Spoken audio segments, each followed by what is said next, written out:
how to fix the secondary verification on Roblox.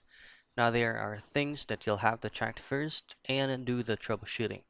The very first thing that you'll have to do is by doing this method, make sure that your Roblox is not running and you'll have to go to your Play Store. Now from your Play Store, make sure that they are currently running or using the updated or the latest version in Roblox. You should be able to see it if your Roblox needs an updating. There will be a visible update button right there. Just have to press on that and it will automatically update by itself.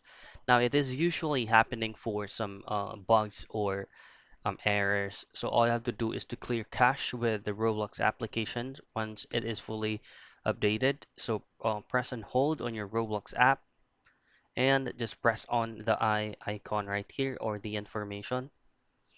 Now from here, all I have to do is to press on clear data and make sure that you comply both of these two options right here, which is going to be clear all data and clear cache.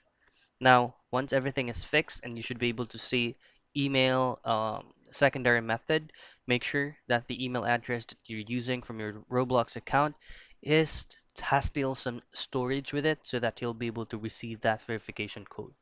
So that's it. That's how you fix secondary verification on Roblox.